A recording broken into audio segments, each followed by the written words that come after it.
दुर्भाग्य है कि बिहार के जो नेता हैं, हमने आपने ऐसा मान लिया है कि बिहार का जो जमीनी नेता है वो वही व्यक्ति होना चाहिए जो शर्ट के ऊपर गंजी पहने, जिसको भाषा का ज्ञान ना हो, जिसको विषयों का ज्ञान ना हो, उसी को हम लोग कहते हैं कि जमीनी नेता है। बिहार ज्ञान की भूमि रही है। 2000 साल का जो देश का इतिहास रहा है, इसमें ज्यादातर समय इसी जमीन से ये देश चलाया गया है। और उस राज्य में आज स्थिति यह है कि हम लोग एक ही चीज प्रोड्यूस कर रहे हैं, वो है मजदूर। हम लोग मोटरसाइकिल नहीं बना रहे हैं, हम लोग गाड़ी नहीं बना रहे हैं, हम लोग टीवी फ्रिज नहीं बना रहे हैं, हम लोग सीमेंट छड़ नहीं बना रहे हैं। हम लोग सिर्फ और सिर्फ जवान लड़कों को, अपने बच्चों को मजदूर बना रहे हैं। और ये दुखद स्थिति है। और इसके लिए जो नेता, जो व्यवस्था यहाँ पर है, वो सीधे तौर पर जिम्मेवार है। और कोई भी आदमी ना वो इस विषय पे बात कर रहे हैं, ना पत्रकारगण उनसे सवाल पूछ रहे हैं।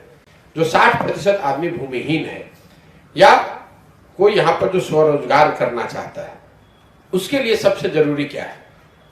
व्यापार करने के लिए आपकी अपनी समझ, आपकी रिस्क लेने की क्षमता के साथ साथ सबसे जरूरी है पूंजी का होना।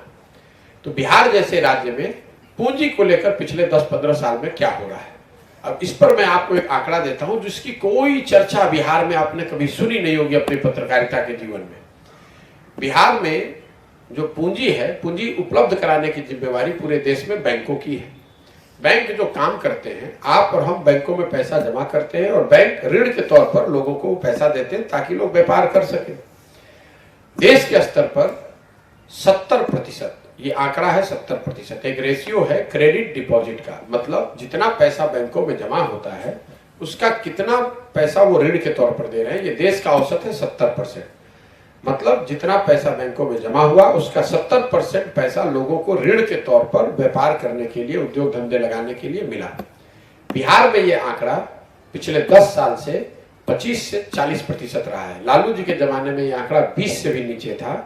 नीतीश जी का जो 17 साल का कालखंड है, ये औसत अभी 35% है। पिछले साल ये था 40%। अब इसका परिणाम क्या हो रहा है मैं आपको वो बता रहा हूं।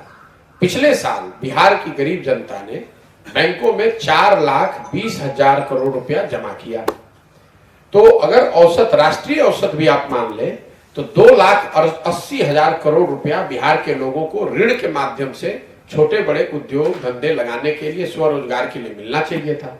लेकिन चूंकि 40% ही ऋण दिए गए तो मिला कितना? 1,62,000 करोड़।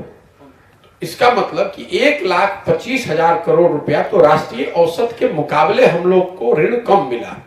और ये पैसा बजट का नहीं है, ये पैसा केंद्र सरकार का नहीं है। ये पैसा गया कहां? ये पैसा बैंकों के माध्यम से उन राज्यों में जा रहा है जो उद्योग को प्रश्रय दे रहे हैं, जो इंडस्ट्रियलाइज स्टेट है। केरल में, तमिलनाडु में, गुजरात में, आंध्रा में, कर्नाटक में और महाराष्ट्र में CD ratio, credit deposit ratio 90% से ज्यादा है। मतलब वहां के राज्य के लोग जितना पैसा बैंकों में रख रहे हैं उससे ज्यादा पैसा बैंक वहां पर लोगों को लोन दे रहे हैं।